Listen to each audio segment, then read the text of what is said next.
Breaking news এইমাত্র অর্থমন্ত্রীর স্বাক্ষরে pay scale বেতন তালিকা প্রকাশ করল অর্থ মন্ত্রণালয়। বেসিক ৭৫% কার্যকর। তো দর্শক, নবম পে স্কেলের আজকের মহা আপডেটটি শেষ পর্যন্ত দেখুন এবং শুরুতেই এই চ্যানেলটি সাবস্ক্রাইব করে রাখুন নবম পে স্কেলের সকল নিউজ সবার আগে পেতে। চূড়ান্ত পে স্কেল কমিটির সুপারিশকৃত নতুন বেতন কাঠামো ও বেতন তালিকায় আজ আনুষ্ঠানিকভাবে স্বাক্ষর করেছেন অর্থমন্ত্রী। অর্থ মন্ত্রণালয়ে আয়োজিত এক উচ্চ পর্যায়ের রুদ্ধদ্বার বৈঠক শেষে অর্থমন্ত্রীর এই চূড়ান্ত স্বাক্ষরের মধ্য দিয়ে নতুন পে স্কেল বাস্তবায়নের সমস্ত আইনি ও প্রশাসনিক প্রক্রিয়া সম্পন্ন হলো। অর্থমন্ত্রীর স্বাক্ষরের পরপরই অর্থ মন্ত্রণালয় থেকে একটি পূর্ণাঙ্গ প্রজ্ঞাপন জারি করা হয়েছে, যা দেশের সরকারি চাকরিজীবী মহলে এক অভূতপূর্ণ আনন্দের জোয়ার নিয়ে এসেছে। বর্তমান বৈশ্বিক অর্থনৈতিক মন্দা এবং স্থানীয় বাজারে নিত্য প্রয়োজনীয় জিনিসপত্রের লাগামহীন ঊর্ধ্বগতির এই সময়ে সরকারের এমন বড় সিদ্ধান্তকে একটি অত্যন্ত সাহসী এবং মানবিক পদক্ষেপ হিসেবে দেখছেন অর্থনীতিবিদ ও নীতি নির্ধারকেরা। মন্ত্রণালয় থেকে প্রকাশিত বিস্তারিত প্রজ্ঞাপন পর্যালোচনা করে দেখা গেছে, এবারের পে স্কেলটি একবারে নয় বরং দুটি সুনির্দিষ্ট ধাপে অত্যন্ত পরিকল্পিতভাবে বাস্তবায়ন করা হবে। প্রজ্ঞাপন অনুযায়ী আগামী ১ জুলাই থেকে প্রথম ধাপের বাস্তবায়ন শুরু হতে যাচ্ছে। এই প্রথম ধাপে সরকারি কর্মকর্তা ও কর্মচারীদের নতুন নির্ধারিত মূল বেতন বা বেসিকের সিংহভাগ অর্থাৎ সরাসরি ৭৫% কার্যকর করা হবে। অর্থাৎ আগামী জুলাই মাস থেকেই চাকরিজীবীরা তাদের বর্ধিত বেতনের মূল সুবিধা ভোগ করা শুরু করবেন। এরপর সরকারের আর্থিক ব্যবস্থাপনার ভারসাম্য বজায় রেখে দ্বিতীয় ধাপের কাজ শুরু হবে। দ্বিতীয় ধাপে বাকি ২৫% মূল বেতন এবং এর সাথে যুক্ত সমস্ত প্রকার ভাতাদি কার্যকর করার মাধ্যমে শতভাগ বা ১০০% নতুন পে স্কেল পূর্ণাঙ্গ রূপ পাবে। এই ২ ধাপের বাস্তবায়নের ফলে সরকারের উপর এককালীন বড় ধরনের কোনো আর্থিক ধাক্কা আসবে না। আবার অন্যদিকে কর্মচারীরাও খুব দ্রুত সময়ের মধ্যে তাদের প্রাপ্য আর্থিক সুবিধা পেয়ে যাবেন। তো দর্শক, ভিডিওটির এই মুহূর্ত পর্যন্ত যারা দেখছেন, অবশ্যই চ্যানেলটি সাবস্ক্রাইব করে রাখুন পরবর্তীতে নবম পে স্কেলের সকল নিউজ সবার আগে পেতে। তো দর্শক, গ্রেড ভিত্তিক বেতন বৃদ্ধির হার বিশ্লেষণ করলে দেখা যায় যে সরকার এবার বৈষম্য কমানোর দিকে সবচেয়ে বেশি গুরুত্ব দিয়েছে।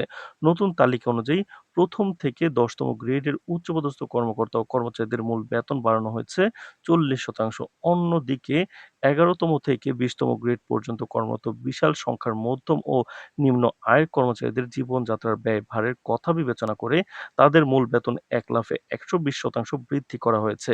নিম্ন গ্রেডের কর্মচারীদের জন্য এই ১২০% বেতন বৃদ্ধি দেশের ইতিহাসে একটি নজিরবিহীন ঘটনা, যা সরকারি চাকরিতে থাকা প্রান্তিক স্তরের জনবলের আর্থিক নিরাপত্তা নিশ্চিত করতে বড় ভূমিকা রাখবে।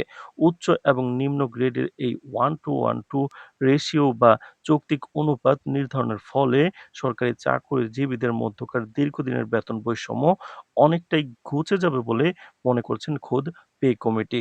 তো দর্শক, অর্থ মন্ত্রণালয়ের জারি করা প্রজ্ঞাপন থেকে নতুন পে কাঠামোর ১ম থেকে ২০ গ্রেডের চূড়ান্ত মূল বেতন তালিকাটি সুনির্দিষ্টভাবে জানা গেছে।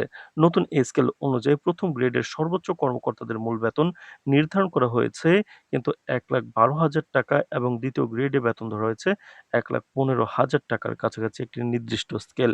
এরপর ধারাবাহিকভাবে তৃতীয় গ্রেডে ৳৮৪,০০০, চতুর্থ গ্রেডে ৳৭০,০০০, পঞ্চম গ্রেডে ৳৬০,২০০, ছয়তম গ্রেডে ৳৪৮,০০০, ৭তম গ্রেডে বেসিক বেতন ৳৪০,৬০০, ৮তম গ্রেডে ৳৩১,০০০, ৯তম গ্রেডে ৳৩১,০০০ এবং ১০তম গ্রেডে কিন্তু বেতন ধরা হয়েছে ২৯। একইভাবে ১১তম গ্রেড থেকে শুরু করে নিম্ন গ্রেডের কর্মচারীদের উল্লেখযোগ্য হারে বেতন বৃদ্ধি পেয়েছে। ২৭ তো ১১তম গ্রেডে ২৭,৫০০, ১২তম গ্রেডে ২৫,০০০, ১৩তম গ্রেডে ২৪,২০০, ১৪তম গ্রেডে ২২,৫০০, ১৫তম গ্রেডে ৩১,০০০ অর্থাৎ ২১,৩০০, ১৬তম গ্রেডে ২০,৫০০, ১৭তম গ্রেডে ১৯,৮০০, ১৮তম গ্রেডে ১৯,৪০০, ১৯তম গ্রেডে ১৮,৯০০ এবং ২০তম গ্রেডের কর্মচারীদের সর্বনিম্ন মূল বেতন নির্ধারণ করা হয়েছে ৳১৮,৭০০। তো দর্শক, এছাড়াও মূল বেতনের এই বিশাল পরিবর্তনের পাশাপাশি সরকারি কর্মচারীদের বিভিন্ন ধরনের ভাতার ক্ষেত্রেও এসেছে সুখবর। তো দর্শক, ভিডিওটির এই মুহূর্ত পর্যন্ত যারা দেখছেন, অবশ্যই চ্যানেলটি সাবস্ক্রাইব করে রাখুন পরবর্তীতে নবম পে স্কেলের সকল নিউজ আমরা সবার আগে আপনার কাছে পৌঁছে দিব। তো দর্শক, নতুন এই প্রজ্ঞাপনে স্পষ্ট উল্লেখ করা হয়েছে যে মূল বেতনের পাশাপাশি কর্মচারীদের চিকিৎসা ভাতা, বাড়ি ভাড়া ভাতা, যাতায়াত ভাতা ও শিক্ষা ভাতা সহ প্রচলিত সকল প্রকার ভাতা এবং সুবিধাদি একযোগে 40% বৃদ্ধি করা হয়েছে। এর ফলে মূল বেতনের বাইরেও প্রতি মাসে কর্মচারীদের পকেটে যে অতিরিক্ত ভাতার অর্থ আসবে তা বর্তমান চিকিৎসা ও সন্তানদের পড়াশোনার খরচ মেটাতে বড় ধরনের ব্যাকআপ হিসেবে কাজ করবে। তো দর্শক, অর্থ মন্ত্রণালয় থেকে কিন্তু কর্মকর্তাদের মতে কেবল মূল বেতন বাড়ালেই জীবনযাত্রার মান বাড়ানো সম্ভব নয়। তাই ভাতার খাতটিকে সমাহারে ঢেলে সাজানো হয়েছে। নতুন এই স্কেল বাস্তবায়নের ফলে কর্মচারীদের কাজের গতি, স্বচ্ছতা এবং জনসেবার বহুগুণ বাড়বে বলে আশা করা হচ্ছে। আগামী ১ জুলাই থেকে এই প্রজ্ঞাপনে জরুরি কার্যকর করার জন্য ইতিমধ্যেই দেশের সমস্ত হিসাবরক্ষণ অফিস এবং ব্যাংকিং চ্যানেলগুলোকে প্রয়োজনীয় নির্দেশনা পাঠিয়েছে অর্থ মন্ত্রণালয়, যাতে নির্দিষ্ট সময়ে প্রত্যেকে তাদের বর্ধিত প্রথম ধাপের সুবিধা বুঝে পেতে পারেন। তো দর্শক, নবম পে স্কেল বাস্তবায়নের সকল নিউজ সবার আগে পেতে অবশ্যই চ্যানেলটি সাবস্ক্রাইব করে রাখুন। আজ এ পর্যন্তই, ধন্যবাদ।